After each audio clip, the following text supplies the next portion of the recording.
అధ్యక్షులు వారు పవన్ కళ్యాణ్ గారు, మా చైర్మన్ గారు నాదెండ్ల మనోహర్ గారు, అదేవిధంగా న్యాయవాది మిత్రులందరూ సీనియర్స్, ఇందాక ఆల్రెడీ ఇంటరాక్ట్ అయ్యాను, నాకంటే సీనియర్స్ కూడా చాలామంది ఉన్నారు. ఇది ఇంపార్టెంట్ అకేషన్. అందరు అడ్వకేట్సు కలిసికట్టుగా ముందుకు రావాల్సి వచ్చి ఈ యాక్ట్ని ఏదైతే, ఈ డ్రకోనియన్ లెజిస్లేషన్ ఏదైతే ఉందో దీన్ని మనం అపోజ్ చేయాల్సినటువంటి ఉంది. మేము వేరియస్ లీగల్ సెల్ మీటింగ్స్ మాకు జరుగుతున్నప్పుడు కూడా మేము ఇవన్నీ చెప్తూ ఉండేవాళ్ళము. దీనివల్ల చాలా ఇందులో తప్పులేనే కాదు, ఇప్పుడు మనకి ఇందులో చూస్తే మన ల్యాండ్ సీలింగ్ యాక్ట్ దగ్గర నుంచి, అగ్రికల్చర్ ల్యాండ్ సీలింగ్ యాక్ట్ నుంచి, అర్బన్ ల్యాండ్ సీలింగ్ యాక్ట్ నుంచి చాలా వచ్చినాయి ఇది వరకు.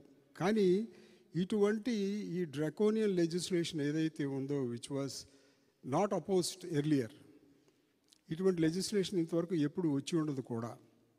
ఇది ఉన్న సిస్టమ్ని డీస్టెబిలైజ్ చేసి కొత్త సిస్టము, అంటే ఇప్పుడు కాన్స్టిట్యూషన్లో ఉన్నటువంటి ఈ 3 bodies, legislature, executive and the judicial functions తగ్గించుకుంటా ఎగ్జిక్యూటివ్ ఫంక్షన్స్ని పెంచి దీన్ని ఈ విధంగా ఈ సొసైటీకి ఎక్కువగా అన్యాయం జరుగుతుంది ఈ విధంగా ఈ చట్టం వలన అనేది క్లియర్గా తెలుస్తుంది. ఎందుకంటే ఈ చట్టం గురించి చాలామంది క్లియర్గా చదివారు, అవగాహన చేసుకున్నారు.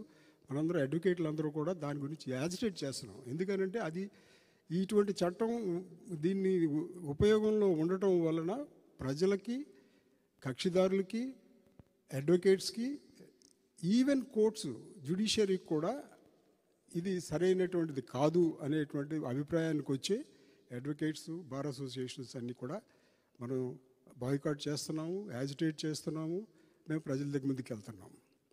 ఇందులో ఇప్పుడు చాలామంది ఉన్నారు కాబట్టి ఈ యాక్ట్ గురించి సీనియర్స్ వారి అభిప్రాయాలు చెప్పండి. మేము ఎక్కడ చెప్పినా కూడా మీ అసోసియేషన్ మీటింగ్లో ఈ చట్టాన్ని మేము వచ్చిన వెంటనే, నేను మా పార్టీ పవర్లోకి వచ్చిన వెంటనే దీనిని మేము రిపీల్ చేస్తాము అనేటువంటిది క్లియర్ కట్గా మనం చెప్పడం జరిగింది. ఎందుకంటే రిపీల్ చేయడానికి 100 గ్రౌండ్స్ మనం చూపించవచ్చు, దీన్ని కంటిన్యూ చేయడానికి 1 or 2 గ్రౌండ్స్ ఉంటుంది అంతే. సో కాబట్టి ఏంటంటే మనం అందరం ఒక యునైటెడ్గా, but we should thank our Manohar గారు. ఇనిషియేషన్ ఆయన తీసుకుని ఇనిషియేషన్ తెనాల్లోనే ఆయన గట్టిగా చెప్పడం జరిగింది. మనకి సంఘీభావంగా ఆయన కూడా మన దీనికి వచ్చారు. అదేవిధంగా ఇప్పుడు అధ్యక్షుల వారికి కూడా మేము వినిపించడం జరిగింది. ఇటువంటి చట్టాల వలన ప్రజలకు ఉపయోగం లేదు. చట్టాలు అనేది, లెజిస్లేచర్ అనేది ప్రజలకు ఉపయోగపడే చట్టాలు తీసుకురావడానికే వాళ్ళు ఎన్నుకున్నాం. ప్రజలకు వ్యతిరేకమైనటువంటి చట్టాలు తీసుకురావడానికి కాదు. ఓకే, అటువంటి చట్టాలు తీసుకొస్తే జ్యుడిషియరీ దాన్ని సెటిసైడ్ చేయొచ్చు, ఆ పవర్ ఉంది as a 3rd branch of the constitution. కానీ అది చేయటానికి కూడా దాని పవర్స్ కూడా తీసేస్తున్నారు. ఇప్పుడు లేవు అసలు. ఇప్పుడు సూట్స్ ఎందుకు రిటర్న్ చేస్తున్నారు? ల్యాండ్ టైటిలింగ్ యాక్ట్ ఇంప్లిమెంటేషన్లోకి వచ్చేసింది కాబట్టి సూట్స్ రిటర్న్డ్. దానివల్ల వీఆర్ మోర్ యాజిటేటెడ్. మనం యాజిటేషన్ అంటే మనం కాదు, మన క్లయింట్స్ ఎవరు? కక్షిదారులు, వాడు ఎఫెక్టెడ్ పర్సన్.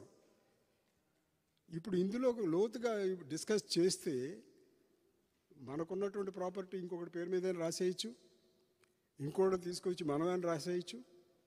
ఈ రెవెన్యూ సిస్టంలో రెవెన్యూ కోర్ట్స్ కానీ ఇవి అన్నీ ఎలా ఫంక్షన్ చేస్తాయి అనేది అందరికీ తెలుసు, because we practised also there. Colonial సిస్టంలో ఉన్నటువంటిది మనకి ఈ ఇండిపెండెన్స్ వచ్చినాక దాని నుంచి బయటికి రావాలనే మనం చట్టాలు చేసుకుని, కాన్స్టిట్యూషన్ చేసుకుని, దాని ప్రకారంగా మనం ఫాలో అవ్వకుండా చేసుకున్న తరుణంలో మళ్ళీ వెనక్కి వెళ్ళి ఆ బ్రిటిష్ వాళ్ళు చేసిందే మళ్ళీ మనం చేసుకుంటా, రెవెన్యూ అథారిటీస్కి లీగల్ బ్యాక్గ్రౌండ్ లేనటువంటి వాళ్ళు, లీగల్ ఎక్స్పోజర్ లేనటువంటి బ్యూరోక్రాట్స్ చేతిలో ఎడ్యుకేషన్ సిస్టమ్ని మనం పెట్టడం అనేది ఎంతవరకు కరెక్ట్? దానికి ఏమైనా చెక్స్ అండ్ బ్యాలెన్సెస్ ఈ లెజిస్లేషన్ చేసే ముందు ఎవరితో డిస్కస్ చేశారా? డిబేట్ పెట్టారా? ఎఫెక్టెడ్ పర్సన్స్ని ఏంటి అనేది దాని అమెండ్మెంట్కి అడిగారా? ఏమీ లేదు. వాళ్ళంతటా వాళ్ళు చేసుకుంటూ పోయారు. ఏంటంటే యూ హ్యావ్ టు ఫాలో. అది అన్నట్టుగా చాలామంది ఈ చట్టం వచ్చిన తర్వాత ఈవెన్ సర్వే చేయటం అని వీటిలో ఇంప్లిమెంటేషన్ కూడా స్టార్ట్ అయిపోయింది. అక్కడ అడ్వకేట్ జనరల్ ఏమో హైకోర్టులో ఏం చెప్తారు, ఇంకా అపాయింటెడ్ డే లేదు ఇంకా ఇంప్లిమెంటేషన్కి అంటే, కోర్ట్స్ ఏమన్నారు, కోర్ట్స్కి డైరెక్షన్ ఇచ్చారు, యూ టేక్ ది సూట్స్ మీరు రిసీవ్ చేసుకోవచ్చు, ఎగ్జిస్టింగ్ సూట్స్ మీరు ఎడ్యుడికేట్ చేయొచ్చు అని ఇచ్చారు, అంతవరకే. అంటే అక్కడ కూడా ప్రతి చోట కూడా మనకి మిస్లీడింగ్, పబ్లిక్ని మిస్లీడ్ చేస్తున్నారు, అందరినీ మిస్లీడ్ చేస్తున్నారు. యాక్చువల్గా ఇది స్టే చేయాల్సిన కొన్ని అందులో ఇష్యూస్ ఉన్నాయి, కొన్ని సెక్షన్స్ హైకోర్టు స్టే చేసేది. ఆ విధంగా మిస్లీడింగ్ స్టేట్మెంట్ ఉండటం వలన only to the extent of receiving suits వరకే అది ఇచ్చారు. మళ్ళీ నెక్స్ట్ మంత్ 2nd ఉన్నది, దట్ విల్ గో ఆన్. ఇది ప్రజల నుంచి రావాల్సినటువంటి చైతన్యము. అడ్వకేట్ అంటే ఎవరు? ప్రజల మనిషే, ప్రజల రిప్రజెంటేటివే కదా. మనం కూడా మనకే ఇది అయిందంటే మనం ప్రజలను రిప్రజెంట్ చేస్తున్నాము, ప్రజలను కూడా ఇందులో పార్టిసిపేట్ చేద్దాం, అన్ని రాజకీయ పార్టీలని పార్టిసిపేట్ చేద్దాము. చేసిన తర్వాత ఒక ఉద్యమంలాగా మనం చేసి దీన్ని, ఇటువంటిది మళ్ళీ ఏ గవర్నమెంట్ కూడా డేర్ చేయకూడదు. ఇది ఇప్పుడు మాకు తెలిసి మేము ఎర్లియర్ గవర్నమెంట్ లీడర్గా చేసినప్పుడు కొన్ని ఏంటంటే సెంట్రల్ గవర్నమెంట్ వాళ్ళు ఏం చేస్తారు, బేసిక్గా ఈ ఎన్విరాన్మెంట్ కానీ ఫారెస్ట్ కానీ ఇటువంటి కొన్నిటిలో పర్యావరణ పరంగా కొన్ని గైడ్లైన్స్ ఇస్తారు.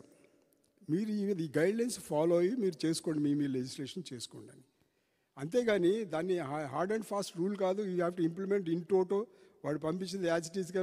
ఇప్పుడు 151 ఉన్నారు, no discussion, nothing, we can pass the bill, then it becomes an act, then it will be enforced. Public have to receive, have to face it, that's all. ఆ సిచ్యువేషన్ లేకుండా అవి ఉంటాయి, ఉన్నా కానీ మనం సజెస్ట్ చేయొచ్చు.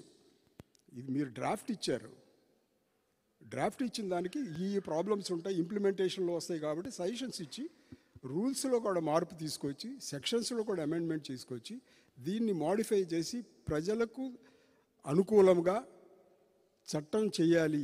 అంతేగాని ప్రజలకు వ్యతిరేకంగా చేసిన చట్టాన్ని మనం అందరూ వ్యతిరేకించాలి. అదేవిధంగా మేము జనసేన తరపున యాజ్ అన్ అడ్వకేట్గా అండ్ ఆల్సో జనసేన తరపున లీగల్ సెల్ తరపున కూడా మేము వ్యతిరేకిస్తున్నాము. దీన్ని వచ్చిన తర్వాత రిపీల్ చేయాలనేదే మా demand. Thank you. Thank you Pratap గారు.